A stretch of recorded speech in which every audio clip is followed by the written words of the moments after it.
오늘 우리가 살펴볼 말씀은 제자도에 관한 말씀입니다. 예수님의 제자는 어떤 사람들이고 예수님의 제자는 어떻게 살아야 하는가, 거기에 대한 것이죠. 앞에 12절에서 예수님께서는 이제 산으로 가셔서 밤이 새도록 기도하시고 그 제자들을 부르십니다. 그리고 그 중에 특별히 12명을 세워서 사도라고 칭하셨습니다. 예수님께서 그들과 함께 산에서 내려오시고 평지에 섰을 때 그 제자의 많은 무리와 또 예수님의 말씀도 듣고 병고침을 받기 위해서 유대 사방과 예루살렘과 두로와 시돈의 해안으로부터 온 많은 백성이 그 가운데 있었습니다. 예수님께서는 지금 예수님 앞에서 예수님의 말씀도 듣고 병고침을 받기 위해서 나온 백성과 이제 제자로 부름받은 사람들에게 예수님의 제자로서 어떻게 세상과 구별되어 살아가야 하는가, 또 제자는 어떤 사람들인가를 이렇게 말씀해주고 있습니다. 오늘 본문은 마태복음 5장에서 7장까지 나오는 예수님께서 산에서 가르친 산상설교와 같이 예수님께서 평지에서 설교하신 평지 설교라고 불려집니다. 오늘 본문을 크게 두 부분으로 나누면 먼저 20절과 26절에서는 복과하를 말씀하시면서 예수님을 따르는 사람들은 복 있는 사람이다, 이렇게 말씀하십니다. 그러면 그들의 정체성에 대해서 이야기하고 있고, 또 27절에서 49절까지 이제 복 있는 복받은 이제 그 제자들이 살아가는 삶의 방식은 이제 어떠해야 하는지에 대해서 말씀하고 있습니다. 우리 먼저 20절부터 보시면 예수님께서 눈을 들어 제자들을 보시고 이르시되 너희 가난한 자는 복이 있나니 하나님 나라가 너희 것이니요, 그렇게 말씀하고 있습니다. 여기 제자들은 사도로 부름받은 사람들만이 아니라 지금 예수님 앞에 나온 많은 사람들이죠. 우리가 먼저 복의 개념에 대해서 좀 이야기를 하면, 여러분, 이 단어가 이제 고대에서는 우리에게 있음으로 말미암아 우리에게 행복을 가져다 주는 그것을 지칭하는 말로 사용되어졌습니다. 예를 들어서 여러분, 물질이 많으면 그 물질이 우리에게 행복함과 만족함을 주게 되죠. 물질뿐만 아니라 건강, 자녀가 잘된 좋은 것들이 우리가 지금 일반적으로 생각하는 복과 동일한 것이 고대에 쓰여졌다라는 거죠. 물질이 있으므로 그것이 주어짐으로 우리에게 행복함과 만족함을 주는 것이죠. 여러분, 이제 구약 성경에서 복은요, 어떤 사람이 하나님의 행하신 일들을 통해서 좋은 것을 경험하고 기뻐하는 것입니다. 이 복은 사람들이 선한 행위를 할 수 있도록 권면하는 거죠. 왜냐하면 하나님은 선한 행위에 지금 또는 미래에 상을 베풀어 주시기 때문입니다.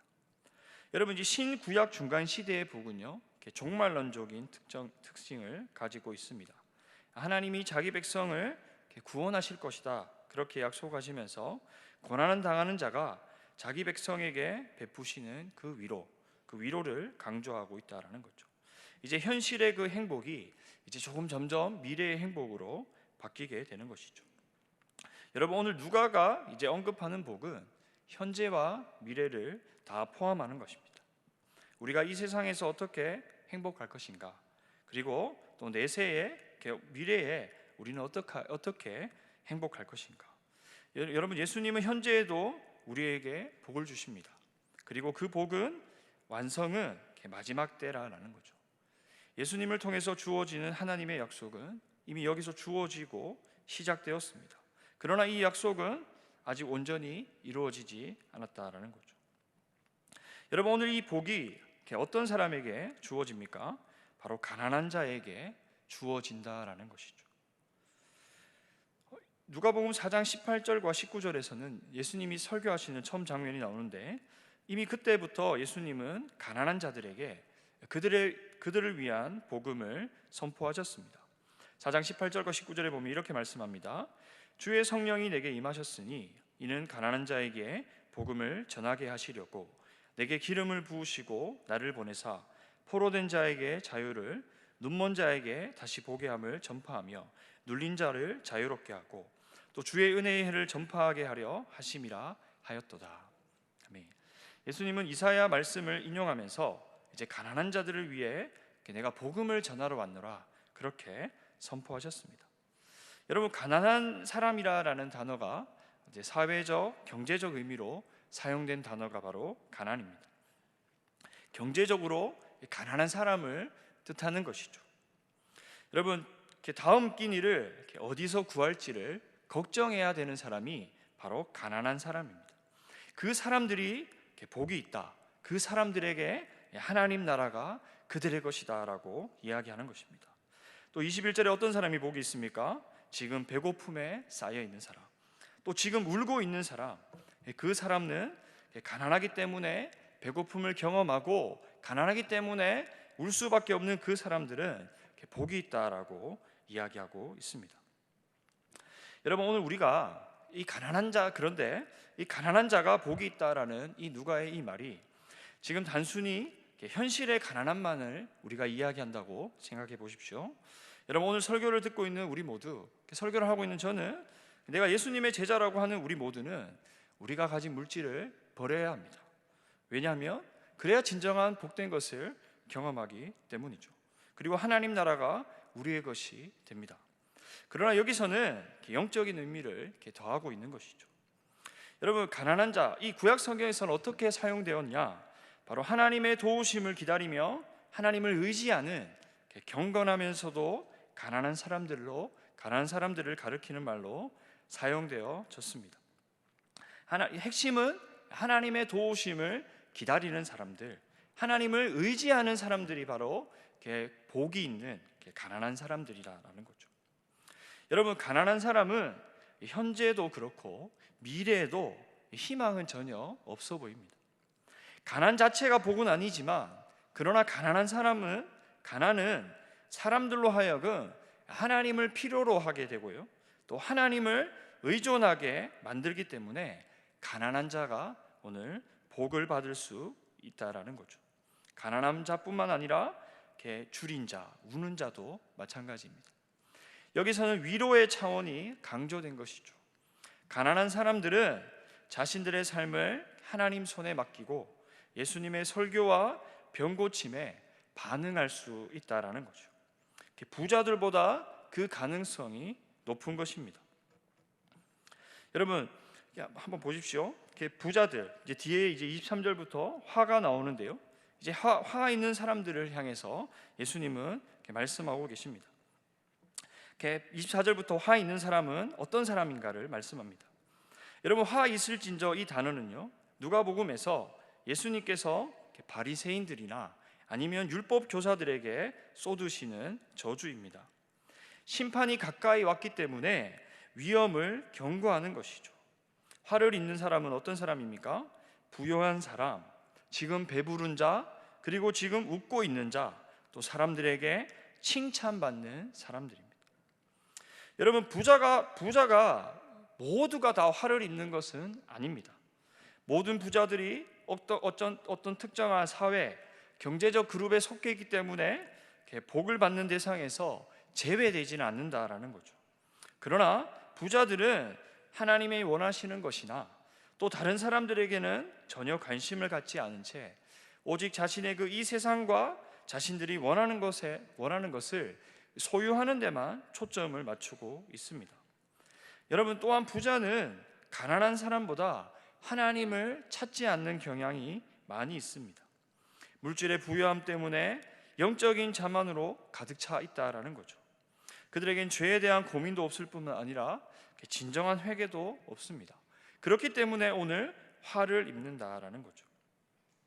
여러분, 오늘 복과 화에 복이 있는 사람, 또 화를 입는 사람에 나오는 핵심은 하나님이 주시는 것을 받으려고 나오는 사람들에게 하나님은 복을 베풀어 주신다라는 거죠. 여기서 나오는 복은 하나님을 의지하는 자, 하나님을 찾는 자, 또 지금 하나님 앞에 서 있는 사람들이 바로 복된 사람이다라는 것이 핵심입니다.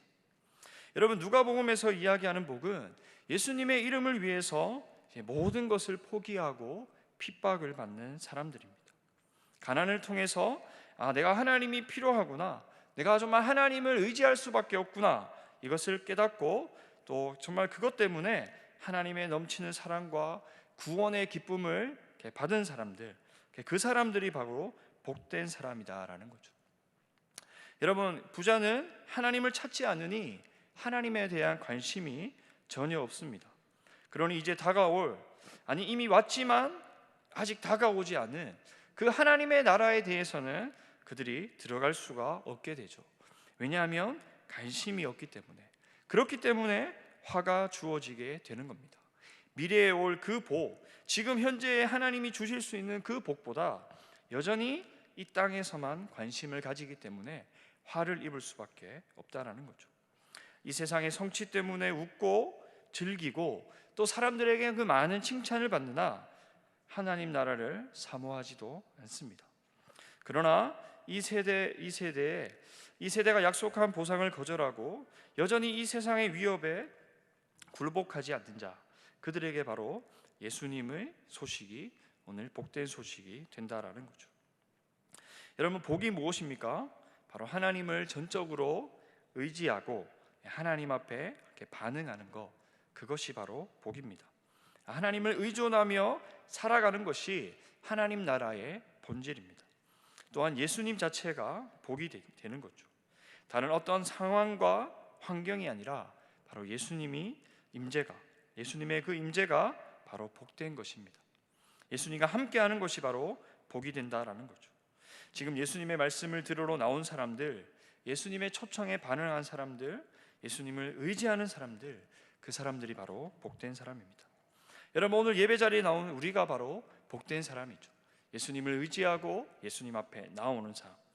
여러분, 주님을 의지하고 주님과 함께하는 것이 복된 삶임을 여러분 꼭 기억했으면 좋겠습니다. 여러분, 이제 이어서 예수님은 예수님 앞에 나와서 이제 복된 사람들에게 하나님 나라의 백성이 이제 구체적으로 어떠한 삶을 살아야 되는지를 말씀하고 있습니다. 여러분, 이제 6장 27절과 38절에서는 사랑이 핵심입니다. 원수를 사랑한다. 제자들의 사랑은 특별해야 된다라는 거죠. 가장 먼저는 원수를 사랑하라입니다. 구약의 윤리를 함축하면서 더 짧고 분명하게 하나님 나라의 윤리에 대해서 설명하고 있다라는 거죠. 여러분, 레위기 19장 18절에는 이렇게 말씀합니다. 원수를 갚지 말며 동포를 원망하지 말며 내 이웃 사랑하기를 내 자신과 같이 사랑하라. 예수님은 여기서 간결하지만 더 직접적으로 이제 원수 사랑이 사랑이다라고 요구하고 계십니다. 여러분, 우리를 사랑하는 사람도 우리는 사랑하기 쉽지 않습니다. 그렇죠? 그런데 원수를 사랑하라는 거, 단순히 원수를 갚지 않는 것이 아니라 오늘 원수를 사랑하라라고 하나님은 우리에게 이야기하고 계신다라는 거죠. 여러분, 원수는 앞의 구절에서 본다면 우리가 예수님을 따른다라는 이유로 우리를 미워하고 멀리하고 우리를 욕하고 우리를 악하다라고 이야기하는 사람이 되겠죠. 그러나 우리에게 배타적인 사람에게 그런 사람들을 사랑해야 된다, 그렇게 말씀하고 있습니다. 그리고 한 걸음 더 나아가서는 이제 미워하는 자를 선대하라라고 이야기하시죠. 여러분, 선대하라는 것은 바로 선을 행하라라는 것입니다. 여러분, 사랑이 이제 느낌이나 우리가 감정적인 부분이라고 이야기한다면 선대하는 것은 이제 행동하는 것이 되겠죠. 출애굽기 23장 4절에 내가 만일 내 원수의 길 잃은 소나 나귀를 보거든 반드시 그 사람에게로 돌릴지며. 여러분, 생각해 보십시오. 원수의 길 잃은 나귀가 그냥 막 돌아다니고 있다면 우리는 어떻게 해야 됩니까? 아이고, 잘 됐네, 잃어버렸겠네, 이렇게 해야 되지만, 그러나 예수님 우리에게 어떻게 하라고 하십니까? 반드시 그 사람에게 찾아주라 이야기하는 거죠. 또 잠언 25장 21절에 이렇게 이야기합니다. 내 원수가 배고파 하거든 음식을 먹이고 목말라 하거든 물을 마시게 하라. 말로만 하는 것이 아니라 행동하는 것이 바로 선대하는 것, 그 사랑을 하라라고 이야기하십니다. 또 28절에 어떻게 이야기하십니까? 저주하는 자를 위하여 축복하라라고 말씀하시죠. 여러분, 저주는 우리가 다른 사람에게 불운, 멸망을 가져오게 하는 것이죠. 그런 사람들을 축복하라라는 겁니다. 우리에게 악을 행하는 사람, 멸망이 오기를 기대하는 그 사람에게 우리에게 그 사람을 오히려 축복하라는 것, 다른 사람을 위해서 하나님의 은혜를 간구하는 것, 그것이 바로 축복하는 것이죠. 또 어떻습니까? 모욕하는 자를 위해서 기도하라. 나를 반대하는 사람에게 그 사람을 위해서 하나님께 중보기도를 한다라는 것, 그것은 정말 사랑의 그 최상의 표현입니다. 일반적인 사랑이 아니라 인간의 모든 자연적인 본능을 바꾸어서 초자연적인 사랑을 지금 요구하고 있다라는 거죠. 여러분, 미워하는 자, 저주하는 자, 모욕하는 자, 원수 같은 사람들이죠. 29절에서 30절은 이제 구체적인 예를 들어서 어떻게 원수를 사랑해야 되는가 그렇게 이야기합니다. 여러분, 어떻게 사랑을 실천해야 되는가? 여러분, 우리에게 어떤 사람이 뺨을 칩니다. 그러면 뺨을 친다는 것은 무엇입니까? 공격한다라기보다 모욕하는 행동에 더 가깝습니다. 단순한 공격이 아니라 우리를 모욕하는 것이 바로 뺨을 치는 것이죠. 또 어떻습니까?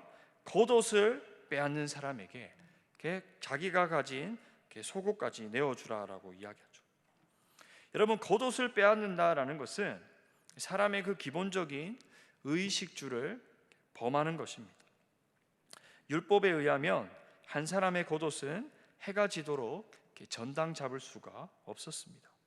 그 이유는 겉옷은 사람에게 가장 기본적인 필요였기 때문입니다. 예수님은 우리가 원수가 우리에게 심각한 손해를 끼치고 우리에게 심하게 대할 때조차도 복수를 하기보다는 오히려 속옷까지 주며 더 적극적인 사랑을 실천하라, 그렇게 말씀하십니다. 사랑은 자신의 권리를 주장하지 않는 것이죠. 또한 자신에게 가해지는 악한 행위를 기꺼이 받아들이는 것이 바로 사랑입니다. 우리를 그렇게 사랑해야 된다라고 이야기하죠. 또 31절 보십시오. 남에게 대접을 받고자 하는 대로 너희도 남을 대접하라, 그렇게 말씀하십니다. 황금률이라고 불리죠. 여러분, 이것은 세상에서 어떻게 성공해야 되는지에 대해서 그런 조언을 주는 것이 아닙니다. 나에게 어떤 일이 일어나기를 바라는 대로 내가 다른 사람에게 그것을 행해야 된다라가 아닙니다. 여기서 핵심은 나 중심에서 선을 행하는 것이 아니라, 내가 대접받기 위해서 너희도 대접하라, 그런 것이 아니라, 나 중심이 아니라 다른 사람의 중심에서 바라보아야 된다라는 거죠. 여러분, 우리 모두는 우선적으로 대접받기를 원합니다. 여러분, 대접받기 원하지 않는 사람이 누가 있겠습니까?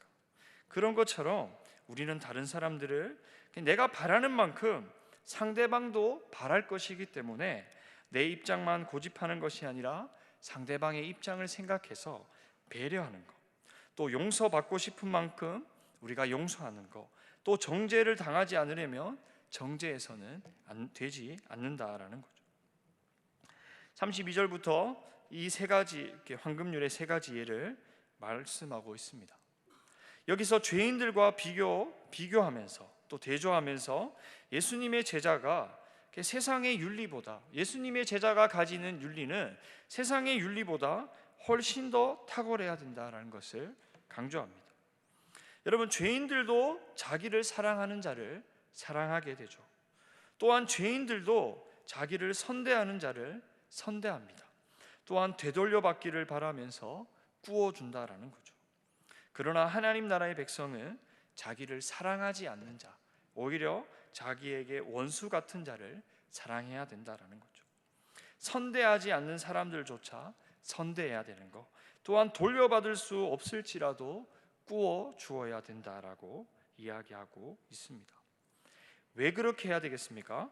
35절과 36절에 나오는데요, 바로 이러한 삶이 하나님 나라의 백성의 정체성과 연결이 되고, 또 하나님이 우리에게 그렇게 행한 사람들에게 더 큰 상을 허락해 주시기 때문입니다. 35절에 이렇게 이야기하죠. 오직 너희는 원수를 사랑하고 선대하며 아무것도 바라지 말고 구워줘라. 그리하면 너희 상이 클 것이요 또 지극히 높으신 이의 아들이 되리니 그는 은혜를 모르는 자와 악한 자에게도 인자하시니라. 아멘. 은혜를 모르는 자, 악한 자에게도 인자하신 그 하나님의 성품을 닮아서 우리도 그렇게 행하다라는 거죠. 여러분, 우리가 이렇게 행할 때 하나님은 우리에게 이러한 상을 허락해 주시고 또한 우리가 하나님의 아들들이 되기 때문입니다. 물론 여기서 우리의 행함이 하나님의 자녀가 되는 조건은 아닙니다. 그리고 지금 이 말씀은 믿는 사람들에게 말씀하는 것이죠. 그럼에도 불구하고 하나님의 자녀는 행함으로 자신의 신분을 증명해야 된다라는 거죠.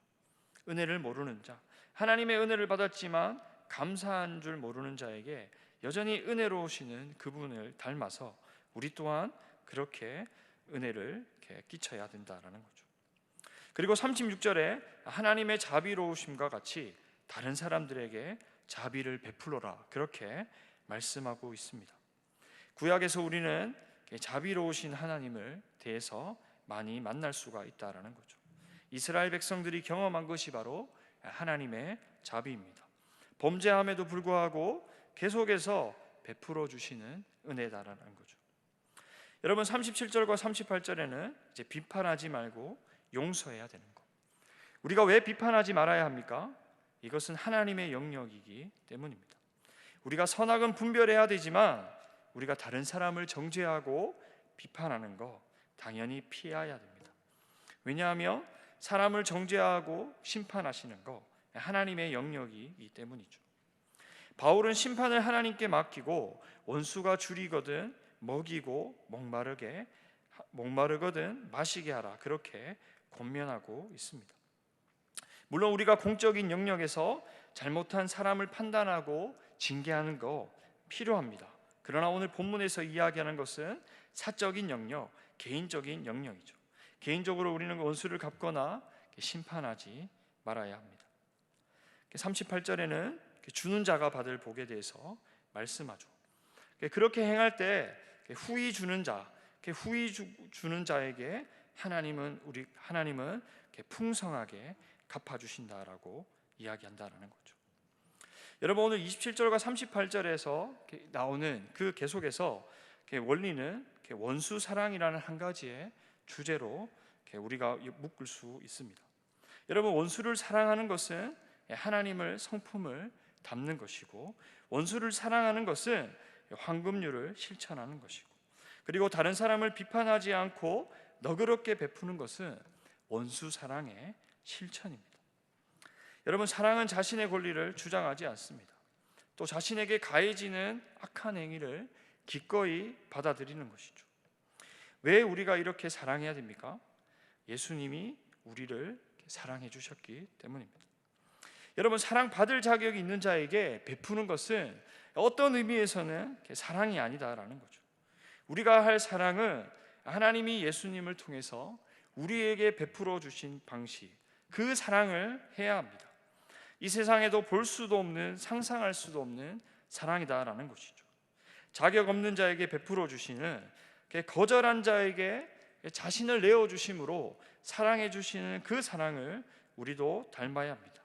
그리고 우리가 그 사랑을 닮아서 아버지의 자비로우심을 닮아 우리 또한 자비로운 사람이 되어야 된다라는 것이죠. 여러분, 우리는 예수님의 사랑을 닮아서 이러한 사랑을 해야 합니다. 원수를 사랑해야 되고, 비판하는 사람을 비판하지 말아야 되고, 우리가 사람을 선대해야 되고, 계속해서 사랑해주지 못하는 사람에게 우리도 사랑을 베풀어야 됩니다. 믿지 않는 사람들이 하는 사랑을 넘어서 우리는 더 높은 기준의 사랑을 해야 된다라는 것이죠. 왜냐하면 그것이 바로 예수님께서 기뻐하시는 일이기 때문입니다. 이런 사랑을 예수님께서 기뻐하신다는 사실을 여러분 기억했으면 좋겠습니다. 여러분, 이제 39절과 이제 40절, 45절에서는 이제 예수님이 이제 맹인이 아닌 온전한 사람이 되라라고 우리에게 말씀하고 있습니다. 여러분, 맹인이라는 것은 자신의 잘못을 볼 줄도 모르고 다른 사람을 비판하고 정죄하는 사람을 가리키는 말이죠. 영적으로 어두운 사람은 자신과 다른 사람을 인도할 수 없다라는 거죠. 만약에 영적으로 어두운 사람이 다른 사람을 인도하게 되면 결국 둘 다 심각한 위험에 처하게 될 것입니다. 맹인은 영적인 자만으로 말미암아 영적인 눈이 어둡기 때문에 다른 사람을 비판하고 정죄하는 사람입니다. 늘 자신의 부족을 알지 못하고 다른 사람의 부족을 비웃는 사람이 바로 맹인이다라는 거죠. 여러분, 이런 사람들끼리 가르치고 배운다라고 생각해 보십시오. 결국 하나님의 심판을 면하지 못하게 될 것입니다. 이런 의미에서 이 구절은 앞에 37절과 38절에서 비판하지 말라, 그것과 연결되고, 또 바로 뒤에 나오는 41절과 42절에서 어찌하여 형제의 눈 속에 있는 튀는 들보를 보면서 내 눈에 있는 들보는 깨닫지 못하느냐, 이것과 바로 연결이 계속해서 되고 있습니다.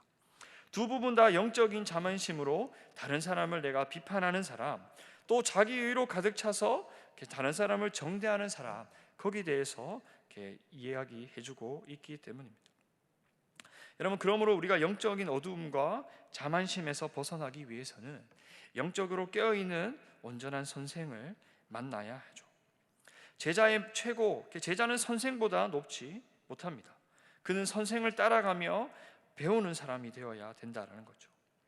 제자의 최고 목표는 선생을 넘어서는 것이 아니라 선생을 닮아가는 사람이 되는 것이죠. 우리가 닮아야 하는 선생이 누구입니까? 바로 예수님이다라는 거죠. 예수님. 여기서 온전하게 되는 것은 다른 사람을 허물을 덮어주고 용서하고 친절하게 대하는 것을 말하고 있습니다. 여러분, 예수님은 원수를 사랑하시면서 용서와 친절의 본을 보여주셨습니다. 우리도 어떻게 하면 예수님처럼 온전하게 될 수 있습니까? 하나님은 그의 백성을 온전하게 하시죠. 그것은 바로 은혜로 되는 것입니다. 하나님의 은혜가 있어야 우리도 온전함을 입을 수 있다라는 거죠. 그러나 동시에 사람의 노력이 필요하다라는 거죠. 하나님의 은혜로 다른 사람을 비판하는 것이 아니라 우리가 용서하고 격려하는 사람이 될 수 있습니다. 그러나 동시에 나의 연약함을 고백하고 참 결단하는 노력이 우리에게도 필요합니다.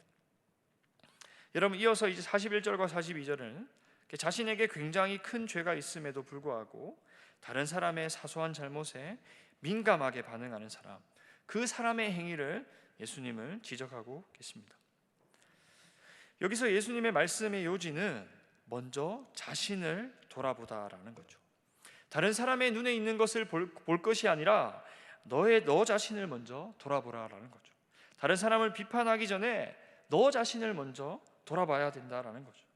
다른 사람의 잘못을 발견하는 것보다 그 발견했을 때조차도 내 죄를 먼저 돌아보는 것, 내 죄를 먼저 처리하는 것, 그것이 옳다라고 이야기하고 있습니다.